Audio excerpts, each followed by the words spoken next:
These two paintings, both called sunflowers, are generally accepted as the finest of several depictions of the thick-stemmed, nodding blooms that Van Gogh made in 1888 and 1889 during his time in Arles. The first is now in the collection of the National Gallery in London, and the second is in the Van Gogh Museum in Amsterdam. Van Gogh referred to this work as a repetition of the London painting, but art historians and curators have long been curious to know how different this repetition is from the first. Should it be considered a copy, an independent artwork, or something in between? An extensive research project conducted over the past 3 years by conservation experts at both the National Gallery and the Van Gogh Museum has concluded that the second painting was not intended as an exact copy of the original example, said Ella Hendricks, a professor of conservation and restoration at the University of Amsterdam, who was the lead researcher on the project.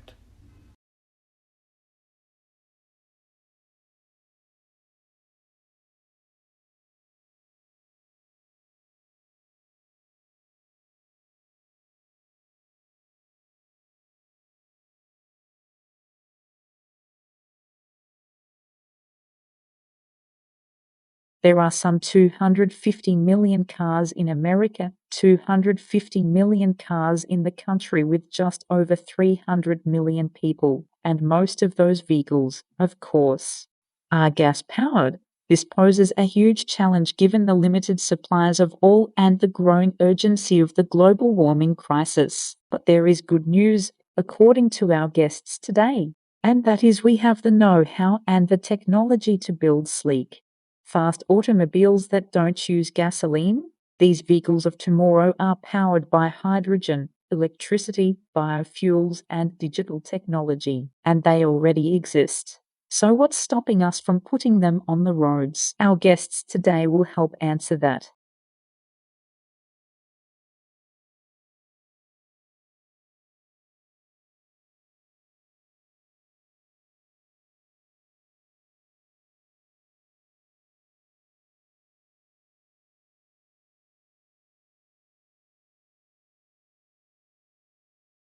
Obviously, this is all relevant to your final assignment, so we're going to talk about it. So until today, we've gone through face-to-face interviews as the main sort of part of interviewing the window. Today we're going to have a look at going to use an email and why they work, why they don't necessarily work, and what are the challenges and some of the things that we need to be understanding, when we are completing such interpreters. So let's start with the 4-in-1. Obviously, there are a few benefits to them, and they are listed there up on that slide. It's obviously less stressful for those of you who might be a little bit anxious about interviewing.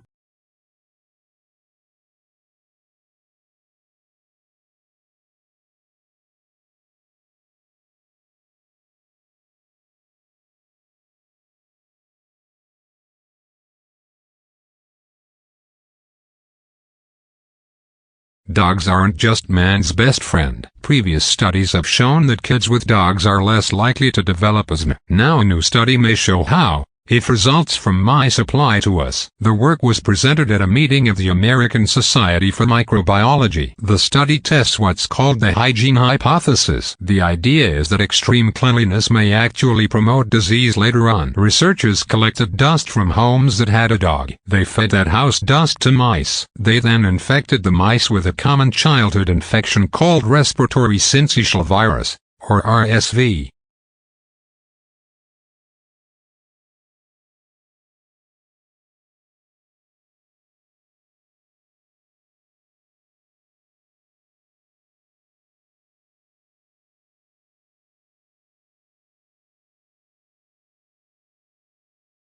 We've decided to adopt, just as a loose theme for the course, a biological theme so that you can see the connections between chemistry and biology, and the things you might consider doing in the future. We want you to think about the molecules that are relevant to your body, the processes that occur in your body, the chemistry that's going on and how energy plays a role. And we've divided the course into 4 sections, and after each section there will be a midterm. The first one is about matter.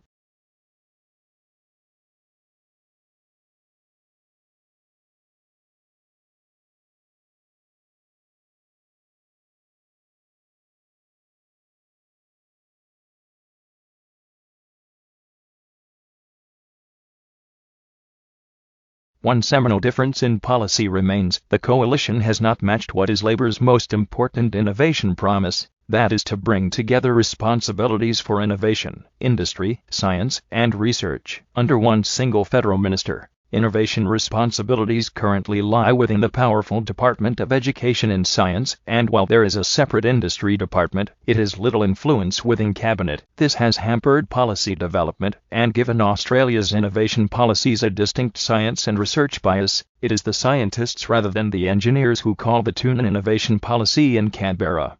So it's no surprise our policies are all about boosting government-funded research and later commercializing the results.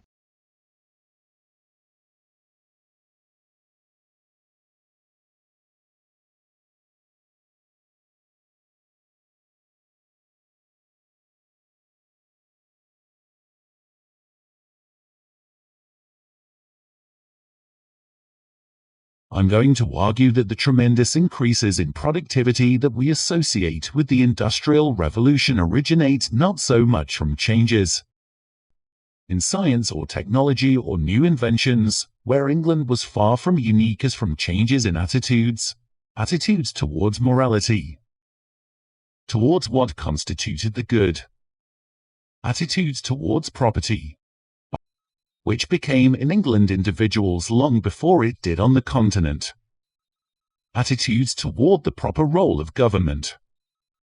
And together, these attitudes constitute much of what the Luddites were protesting against.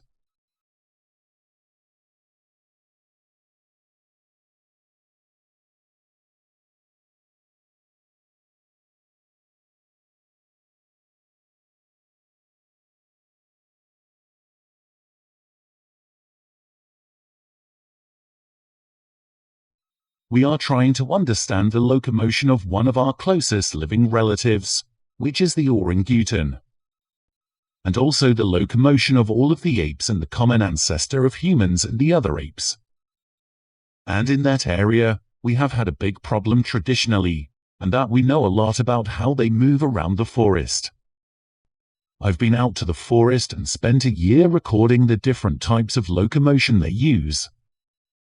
But we have no idea about the energetic cost of how they move around the forest and the solutions that they find to problems of moving around the canopy. And what we're doing here is using the park or athletes as an analogy for a large-bodied ape moving around a complex environment, and getting them to move around in the course that we've made that they've never seen before. And we're going to record their energetic expenditure while they're doing it.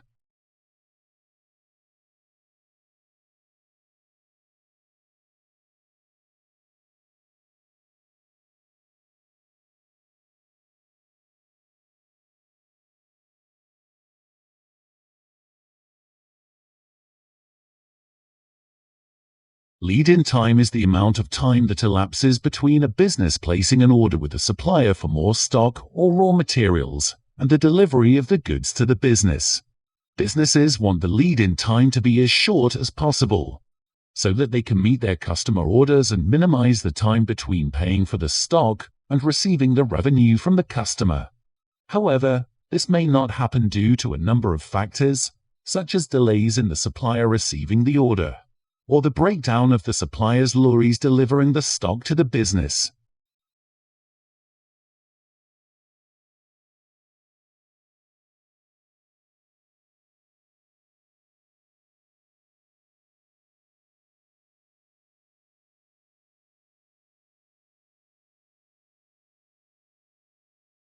For a long time now, it's been a widely accepted and rarely questioned belief that a strong corporate culture goes hand in hand with success.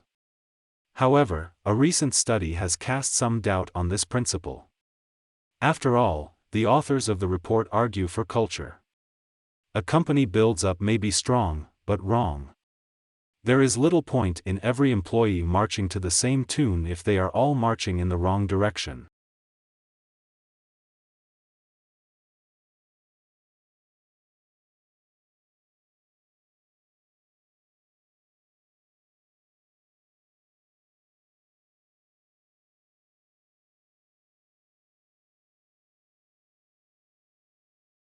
Also, malaria is something that is a very complex disease with this complex life cycle.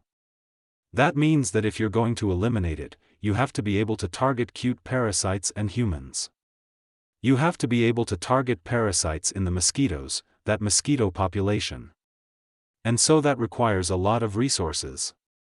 It requires really good planning and a health system across all these different levels. And so I think the political capital that you need for that, the educational infrastructure you need for that, the economic resources you need for that are quite a challenge.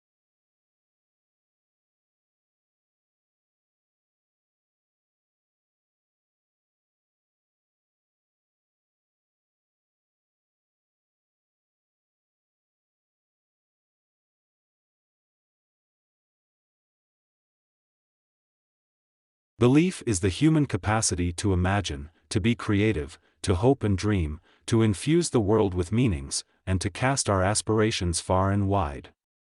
Limited neither by personal experience nor material reality. Believing is a commitment, an investment, a devotion to possibilities.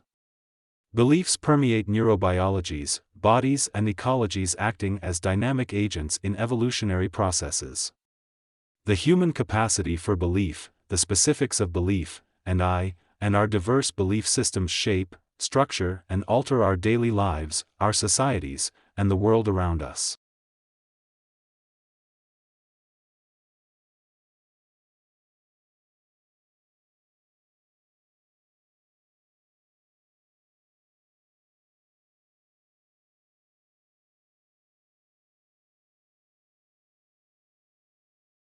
In this tutorial, we will show you how to find specific journal articles using the library catalog. The university subscribes to over 18,000 journals across a variety of subjects, most of which are available electronically. To find a specific journal article using a library catalog, we need to search by the journal name, as individual article titles are not listed in the catalog.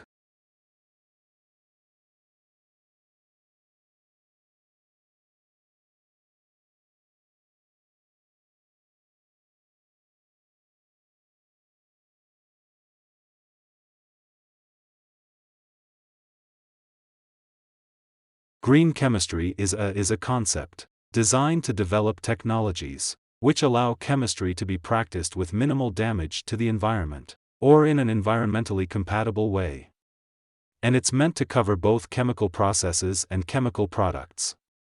The center, if you would, set up about 7 or 8 years ago, and the idea was to provide a hub of activities that covered fundamental research work, industrial collaboration, but also educational developments. So we work with schools and on public projects as well, and also networking. So we network out to well over 1,000 people around the globe.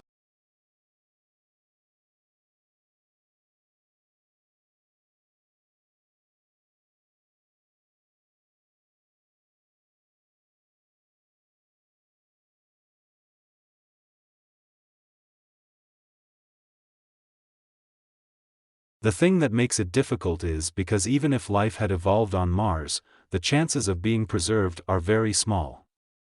If we use Earth as a reference and our planet is teeming with life, yet it rarely preserves evidence of life of the fossil record. And the focus now is on exploring for habitable environments. If you're looking for water, a source of energy, either solar energy or thermal energy or chemical energy, and then organic carbon, assuming life as we know it on Earth based on carbon. So those are sort of the 3 things that we're looking for in the course of our mission.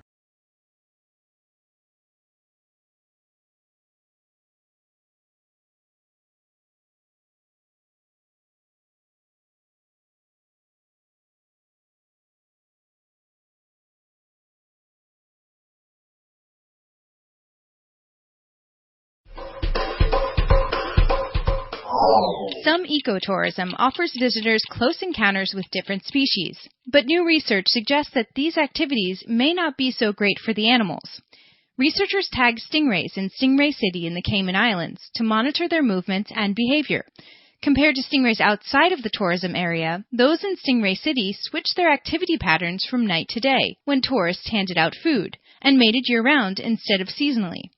The stingrays also had more bite marks, which suggests increased aggression towards one another. The study is in the journal PLOS One. Past research has found increased stress and more intra- and interspecies aggression among animals that have been fed by humans. Interactive tourism is a growing business, but researchers say that more study is needed to ensure the health and safety of humans and animals alike. Ecotourism may be good for a given species as humans become engaged in its survival, but for the individual members of that species tasked with dealing with people, it may not be a walk in the park.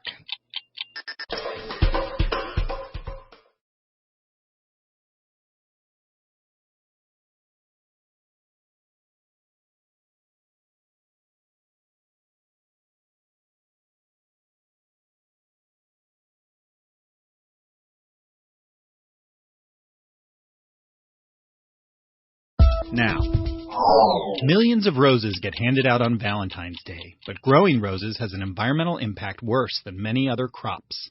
Start with climate change. Most roses in the U.S. and Europe are imported from warmer climes. All that flying and trucking adds thousands of metric tons of carbon dioxide to the atmosphere. Then there's all the water needed to, well, water the flowers, and the runoff fouled by copious quantities of pesticides needed to make the roses look perfect. There's also the wildlife and workers poisoned by all that fumigation. Add to that habitat destruction where floral plantations displace native forest and wetlands. Finally, there's the refrigeration needed to keep those blooms fresh. The electricity is often produced by burning fossil fuels, and the refrigerant gases also exacerbate climate change. A more sustainable and possibly more romantic approach is to go with flowers certified by outfits like Veriflora, or even better, whatever flowers are in season locally. Of course, that's not much help for those of us in wintry climes. Maybe try writing a poem. Let's see. Roses are red, violets are blue.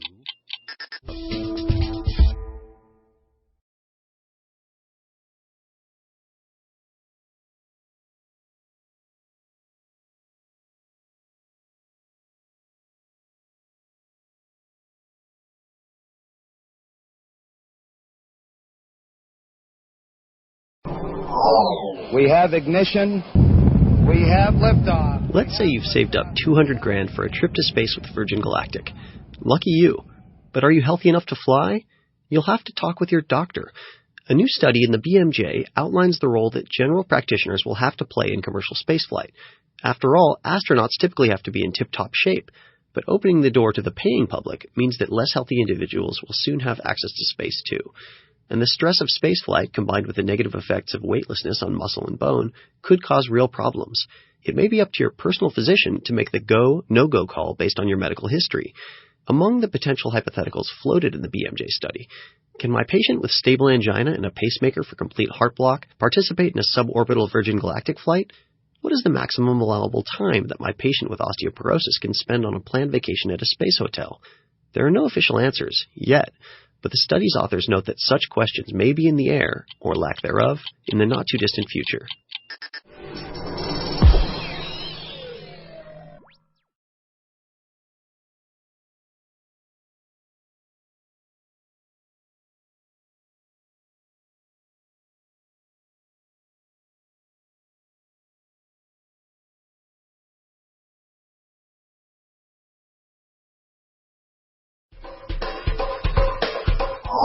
Ladybugs love to snack on aphids and other pests, so people began importing an Asian species called the harlequin ladybird as natural pest control. But in their new environments, the harlequins wiped out native ladybugs, and they have their parasites to thank. That's according to research in the journal Science. A parasite called Microsporidia lies dormant in the circulatory systems of harlequin ladybirds. But when scientists injected Microsporidia into a common European ladybug species, the insects died within 2 weeks. When the ladybugs were injected with dead Microsporidia or a control substance, most survived. Harlequin ladybirds' immune systems, on the other hand, have learned to deal with Microsporidia, which lets the insects use them as biological weapons, because one way ladybugs compete is by consuming the eggs and larvae of rival species. When European ladybug species eat the harlequin ladybird eggs and larvae, they also consume the Microsporidia and die. The discovery demonstrates an important role of immunity in evolutionary selection, and it shows that there are many ways to lose a food fight.